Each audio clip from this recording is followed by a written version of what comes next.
Tonight, the Reserve Bank delivers another interest rate rise as the war in the Middle East sends oil prices soaring. Hello, I'm Pamela Medlen. This is ABC News.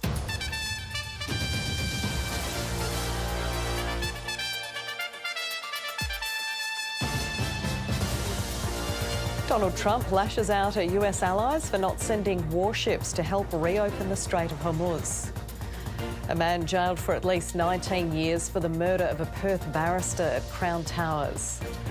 The DNA test that uncovered an IVF mix-up hidden for 30 years. And fans flocked to Perth Stadium for the Matildas' semi-final blockbuster against China.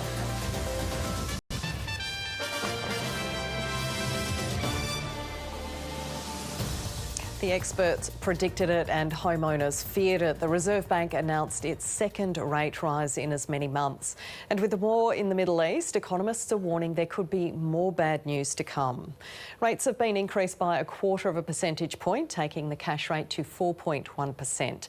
For someone with a $750,000 mortgage, that means an extra $113 more every month. And the big four banks have all announced they'll pass the increase on. More pain for Australian borrowers. Ultimately, with inflation that is already too high, the board decided raising the cash rate was the right call. Inflation above target and a war in the Middle East, helping to spark a fresh rate rise. We've got an inflation challenge in our economy already, and developments in the Middle East are making that worse. For the second month in a row, the RBA has lifted the cash rate by 1/4 percentage point in a split vote 5-4, taking it up to 4.1%, back to where it was a year ago. If lenders pass on the rate hike in full, homeowners with a $750,000 mortgage will see their minimum repayment rise by about $113 a month, which means they're now paying $226 more on their home loan since the RBA began lifting rates last month. For a $1 million mortgage, repayments will increase by $151, meaning they'll be paying more than $300 extra. In breaking news, the Reserve Bank has increased the cash rate by... It's certainly not the news Anna Sri wanted to hear. I don't have a lot of non-regular expenses that are, I would say, discretionary spending, really. It's probably just food that I could cut. The RBA governor was tight-lipped on what might happen next. If we don't see the numbers indicating that we're going to see a slowing in underlying inflation, let's assume that it stays at 3.5%, then unfortunately we're going to see another rate rise from here. Would you be prepared to put Australia into recession if that's what it takes to bring inflation much lower? We don't want to have a recession, but if it's hard to get inflation down, then, we're going to have to deal with that. Australia now has higher interest rates than many other economies like the US, UK and Canada. But it doesn't seem to be working because inflation here is also higher than in those countries. So that suggests even more rate hikes might be needed. Balancing that pain against the risk of recession, which no one wants. David Chow, ABC News. Record fuel prices weren't to blame for today's interest rate rise, according to the RBA, but they are contributing to the country's inflation challenge. Australia's biggest fuel companies were today hauled before the competition watchdog as the government sought to allay fears that supplies could run out. Here's National Affairs correspondent Jane Norman. From coast to coast, pain at the pump. Drivers navigate prices they've never paid before. It's $100 extra every week now. At one of Sydney's busiest low-cost servos, business has slowed to a crawl. It's very quiet now. It's hardly 2 customers in 1 hour. In some areas, diesel now topping $3 a litre. That's above the national average, according to the NRMA, which has unleaded hovering around $2.30. We are now where we expect to be. That is cold comfort to Australians looking at the price boards and seeing the most expensive prices they've ever had to pay for. Fuel companies today hauled before the competition watchdog to explain the rapid price spikes as the Treasurer moves to double fines for those found to be price gouging. They are on notice. The government is on alert, but seeking to hose down concerns fuel supplies could dry up. All companies say to me that they fully expect all deliveries all through March and well into April. That uncertainty fueling panic buying and creating shortages in regional areas.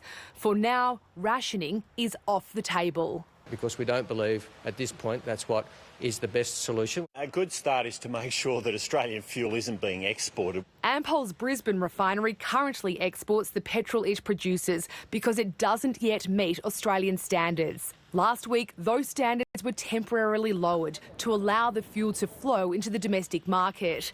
It's one of only 2 refineries left onshore, leaving Australia to import 90% of its liquid fuels. We must get back to drilling for oil and gas. The war in Iran has sparked a broader debate about how Australia can bolster its fuel security. But the government's focused on the immediate crisis and the huge challenges it presents for the economy. The Treasurer was already planning a tough budget with little room for new cost of living relief. For now, he's holding the line, knowing further spending would only worsen inflation. Jane Norman, ABC News, Canberra. The flow and effects of the Iran war are continuing to reverberate in WA, with the government admitting it's concerned about potential impacts, including to the construction and mining industries. One mine is already scaling back operations as a result of fuel concerns, with the opposition warning food prices could jump if farmers don't get the diesel they need. A reason to celebrate. 1, 2, 3. At a worrying time. I need to be frank, it does worry me about the impact of the war in Iran. Government welcoming the start of construction for 213 social and affordable housing units next to Fiona Stanley Hospital in Murdoch. And also right on the doorstep of a train station. This is the future of Perth. We want to see more of this. But rising fuel prices and interest rates could get in the way, given many medium and high-density projects are already struggling to stack up financially. I'm particularly concerned with the way that the increases in fuel costs will impact Western Australian households. That's why we're continuing to make sure, firstly, that we get the fuel to people who need it. One small mining business says it's looking at having to stand down 120 workers in coming days. We'll be dialing down our production until we can get some surety around what that fuel supply looks like. That uncertainty is a result of fuel suppliers and big businesses taking all of the fuel available under their contracts, leaving little for the spot market, which independent operators rely on. That's the frustration a lot of regional participants and businesses are facing, is that it seems that they're taking the majority of the pain and some other sectors of the various industries are not. Farmers are also struggling, with some seeding and others harvesting. If they can't get that produce to market, then there will be food scarcity issues in Perth, and with scarcity we see rocketing prices. Energy Minister Amber Jade Sanderson says the targeted relief of fuel reserves by the Commonwealth should help. We stand ready to get that fuel onto the trucks and get it out to those independent operators, particularly in the goldfields. The sooner we get those volumes out into the market, that'll obviously help to ensure that those sorts of operations can continue to operate. It's hoped that extra fuel will hit the road sometime this week. Kian Burke, ABC News. Donald Trump has scolded America's allies who have rebuffed his request to help protect oil tankers in the Strait of Hormuz. It comes as some of those countries warn Israel against a major ground offensive in Lebanon, arguing the humanitarian situation there is already alarming. And in a late development, Israel's defence minister said he'd been informed by the military that Iran's security chief, Ali Larijani, had been killed. Larijani would be the most senior figure assassinated since Supreme Leader Ayatollah Khamenei was killed on the first day of the Israeli-US airstrikes. ABC correspondent Catherine Ditz reports from Machula near the Israel-Lebanon border. A wave of drone and rocket attacks on the American embassy in Baghdad. Air defence systems activated. A nearby hotel in the Iraqi capital also targeted. Hundreds of kilometres away, Iranian missiles are intercepted by Israeli forces. Shrapnel falling onto a home in the occupied East Jerusalem and in the Old City, home to holy sites. The Iranian regime is trying to create as much chaos as possible. Chaos in Iran too, as the US and Israel continue their assault. Search and rescue crews pulling survivors from the rubble in Tehran. There are no IRGC forces, no military personnel and no base here. All of these are homes. Iran is leveraging its ability to cause economic pain, with traffic through the Strait of Hormuz remaining mostly at a standstill.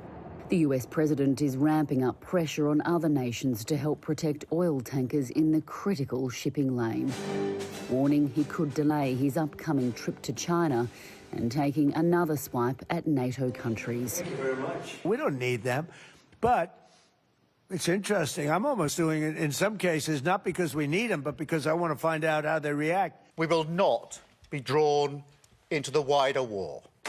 The wider war expanding again as Israel conducts what it's called a limited ground operation against the Iranian-backed Hezbollah in Lebanon. In Israel's north, the military build-up on this side of the border is clear. We're just hearing an air raid siren now. That's telling us to take shelter. So let's move. Okay.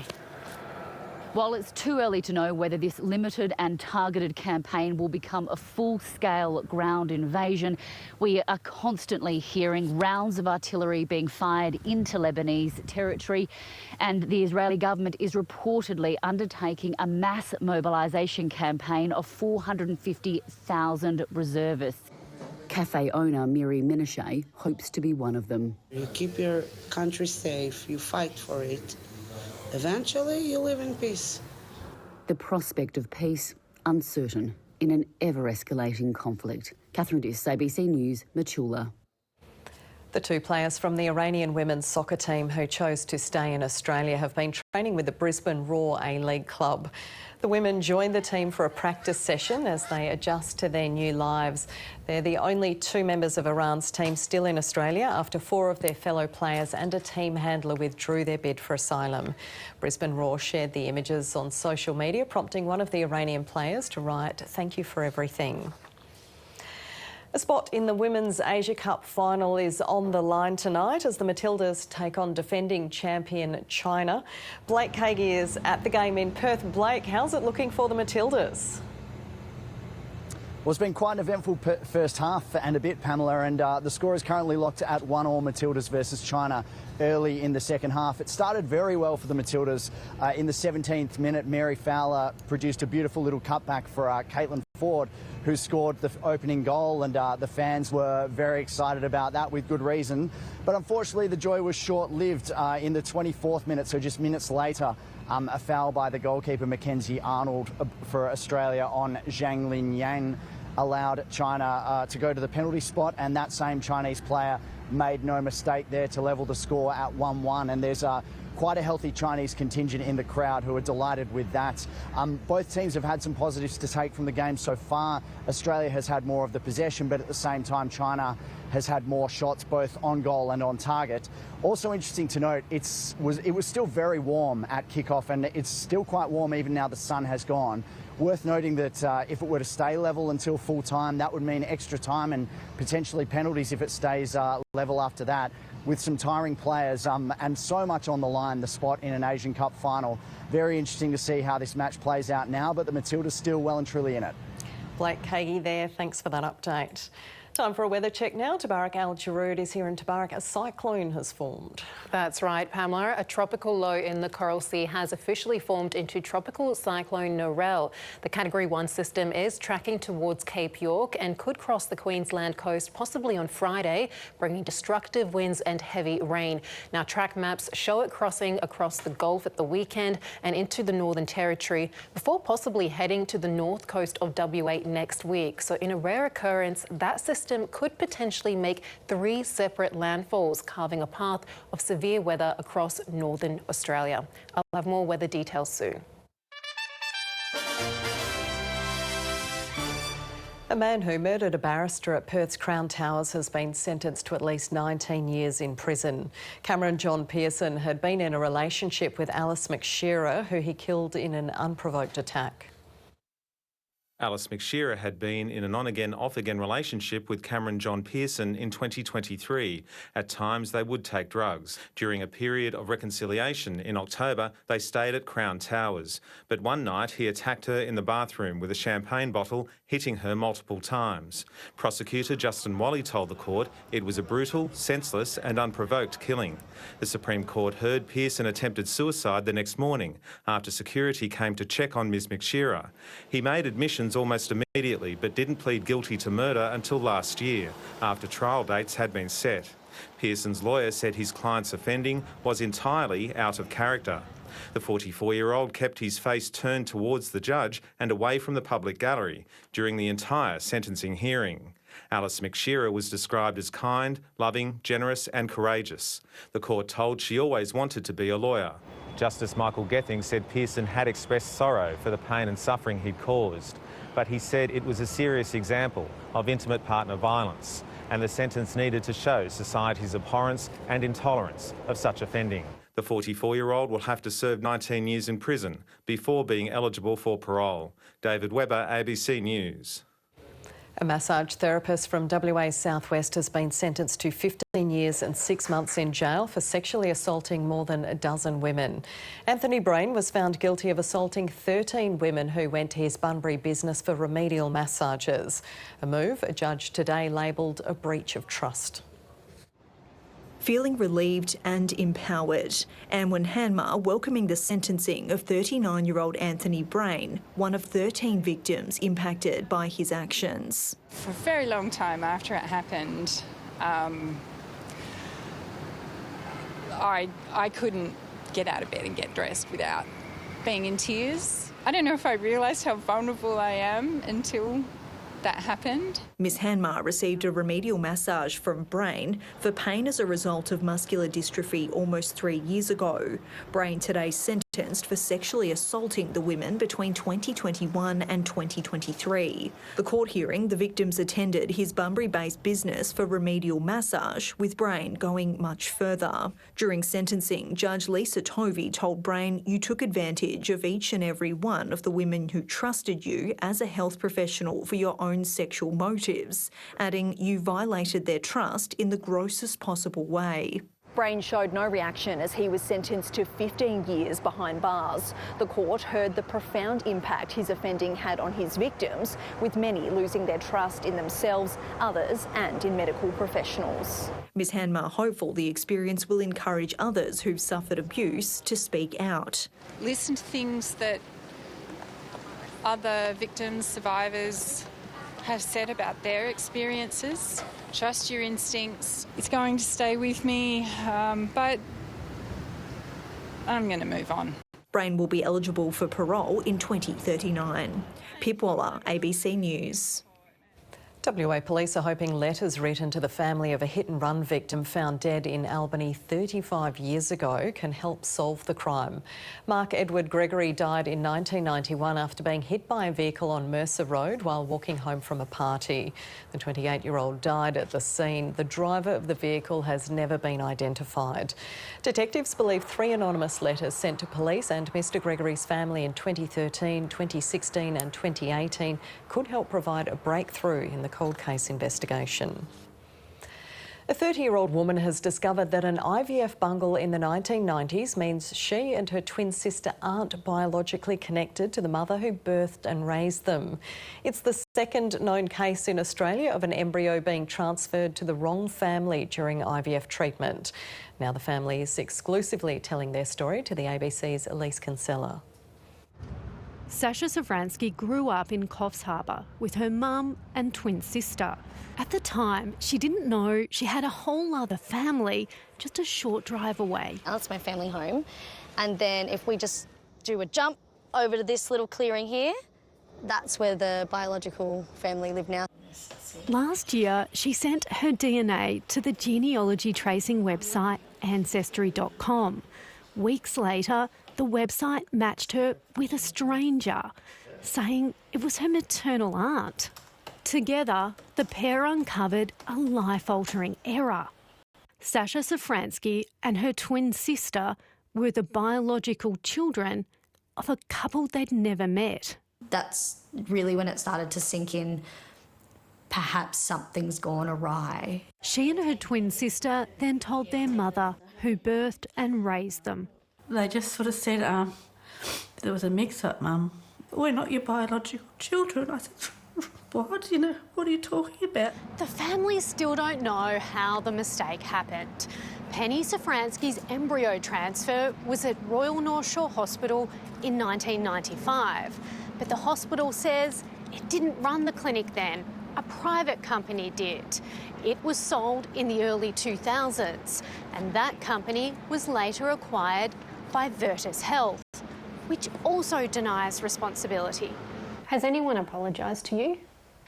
No, because no one's owning up, no one's accepting responsibility for us. What do you want our politicians and regulators who oversee IVF to know? I want them to see the stakes of what happens when there's a mistake. I think IVF is just incredible. I wouldn't be here without it, but you just have to get it right. To finance now, and surprisingly, the Australian dollar fell and the share market went up when today's rate hike was announced. Here's Alan Kohler. Usually when interest rates go up, you'd expect the currency to go higher and the share market to fall. But that's not what happened today. At 2:30, the Australian dollar fell and the All Ordinaries on the share market went up, then went down, then went up again. Traders were on an emotional roller coaster. So why did that happen? Well, maybe because the vote was a close call. 4 of the 9 members of the Monetary Policy Board voted to leave rates on hold, but were outvoted by the other 5. Who voted what we don't know. But I would note that the board consists of 5 full-time economists with either PhDs or master's degrees, including the Governor and the Deputy Governor, plus 3 business people and the Treasury Secretary. That's 4. Now, whoever the 4 were who voted against a hike, maybe they had in mind that this would actually be the 3rd one this year. The second one being the increase in petrol prices since February the 28th, which has added the equivalent of about 80% of a rate hike to family outgoings. And unsurprisingly, consumer sentiment is now tanking. So the question is, are we miserable enough yet? Beleaguered borrowers only need one of the voters on the board to flip for the May decision to be a hold. And in fact, because of that, the market has now reduced the odds of a May hike from 100% to 36%. The Aussie dollar is changing hands for about the same as it was last night. The price of Brent crude oil is back above $100 a barrel, up 3%. Global share markets went up today, led by a solid gain in New York last night, so markets are pretty sure that the war in Iran and the closure of the Persian Gulf won't go on for much longer. And the local share market went up a bit, thanks to gains by banks and miners. And that's finance. The Danish royals have continued their whirlwind tour of Australia with a packed day of events in Melbourne. The pair met with leaders and businesses focused on a green future and finished by testing their skills at an Aussie rules clinic at the MCG. Australia's famous sport on Melbourne's famous ground. Was no match for a Tasmanian-born queen, as the Danish royal couple trod the hallowed turf of the MCG, rubbing shoulders with Hawthorn stars. But it wasn't always easy to stay on target. Before the kids showed the Queen how it was done. Melbourne had a Viking flavour to welcome King Frederick and Queen Mary as they signed their names into history on their first visit to Victoria in over a decade. The pair were welcomed by the Governor this morning, the Victorian Premier waiting in the wings for her moment. Lovely to see you, Premier. Your Majesty, how are you? Lovely to welcome you to Victoria. How are you? Lovely to meet you both. The royal couple with their sights set on a green energy future. Queen Mary and I hope that many new, possibly historical, outcomes will materialise between Denmark and Australia as an outcome of our visit here in Melbourne. The Queen also reflected on her past life in the city. I lived here for 3 years and a lot's changed since there, but there's one thing that's still there, and that's the prawn pool. The royal couple used today's visit to speak with local and Danish business leaders, fostering the connection between the two countries with a special focus on sustainability and technology. Partnering across borders for a green, secure and sustainable tomorrow is a central objective of this visit. The couple will spend one more day in Melbourne tomorrow before heading to the island state for a homecoming fit for a queen. Costa Haritos, ABC News, Melbourne. In the AFL, Collingwood veteran Scott Pendlebury's clean record stands after successfully fighting his one-match rough conduct charge at the tribunal. The Magpie Premiership star was instead fined $3,000 and will now face the Giants in 10 days' time. Scott Pendlebury has proved there's a first time for everything. After 427 games, just 5 games off the all-time games record, the 38-year-old made his tribunal debut for this bump. Clash your heads with Worrell and Pendlebury. But his one-match ban was overturned after the Magpies argued the veteran was bracing for contact and recognised his exemplary record of just 3 fines in 21 seasons. Pendlebury's too old for that sort of stuff, isn't he? 2 games into his AFL career and already Jagger Smith has a Rising Star nomination on his resume. The 20-year-old watched on last season after rupturing his ACL, but found a silver lining in the elite game of his All-Australian teammate Sam Walsh. I was lucky enough I was able to sit in a few of his reviews, so it was actually like I was playing a game each week. The Demons' 13-point win to start the year is something to celebrate. Sidelined until round 8 with an Achilles injury, but Jack Viney is itching to be part of Melbourne's new offensive game style. It's exciting for sure. I want to be part of it ASAP. You can train it for months amongst yourselves, but until you really come up against competition, you're not sure how you're going to shape up. Irish star Zach Toohey helped the Demons celebrate the return of Jim's game, the round 6 clash dedicated to Irish player Jim Stynes, and now wants to see the International Rules Series back on the calendar. Unless there's some logistical issue that I'm not aware of, I can't see why you wouldn't bring a men's and women's series back in tandem. Meanwhile, Essendon won't panic just yet, refusing to sound the alarm despite a 62-point round 1 loss to Hawthorn. It's not throwing everything out right now. There's an element of they were very good versus us, and some of the mistakes are, maybe a little bit of opening night nerves. Alexia Pesce, ABC News. And Tabarak is back with us and we've got more sunny days ahead. That's right, Pamela. Plenty of blue skies and sunshine from here on out until that changes, basically. So it's no surprise with the warm, sunny conditions we've had recently that we've been getting a lot of beach photos coming through, and fishing also seems to be a favourite activity in this weather.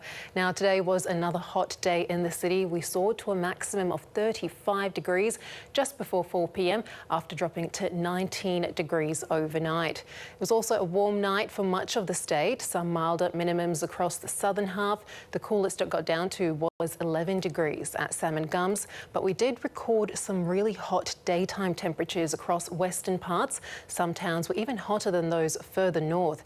Geraldton was the hotspot prize today, though, reaching a high of 40 degrees. Now, on the satellite, you can see that mass of thick cloud over the interior and the southeast, and that's all thanks to a tropical low. Meanwhile, much of WA is cloud-free, but a high-pressure system to the south is bringing a bit of cloud to the southern half. Now, that stubborn ridge is hanging around and keeping things dry and settled for much of the state. At the same time, a west coast trough is drifting offshore, and it's expected to linger around through to the weekend. So that means more hot weather for western and southwestern parts. Around the country tomorrow, cloudy conditions in Melbourne and Adelaide, a shower or 2 and a top of 23 in Canberra, also getting to 23 in Hobart, showers in Brisbane and a possible storm for Sydney and Darwin. Back in WA, it's a mostly sunny day over the northern regions tomorrow, but showers and storms are still possible over the north and east Kimberley and northeast north interior. Paraburdoo and Gascoyne Junction are the only towns forecast to reach 40 degrees, but areas nearby aren't too far off. And it's another warm, sunny day through central parts of the state. Daytime temperatures across the central west and the Wheat Belt district will be pushing towards the high 30s after some warm minimums. Slightly milder through the Goldfields, 27 in Kalgoorlie, 29 in Norseman. Further south, it'll also be warming up across the southwest and Great Southern regions tomorrow, even looking toasty along the south coastal fringe, 30 in Albany, 34 in Denmark, and could see some possible morning fog over the Eucla and far southeast coastal district. In Perth tomorrow, we've got another very hot sunny day on the cards, only getting down to 22 degrees before a forecast max of 36. On local waters, winds will be variable below 10 knots, becoming northeasterly in the morning and then tending southeast to southwesterly with seas below 1 metre. The sun will rise at 18 past 6 and set at 6:31. And then looking ahead, staying warm and sunny for the rest of the week. 35 on Thursday, 34 on Friday and Saturday, and then finally back to some milder temps from Sunday, Pamela. Thanks for that, Tabarak. That's ABC News for now. We'll be back with you tomorrow. Stay with us now, though, for 7:30.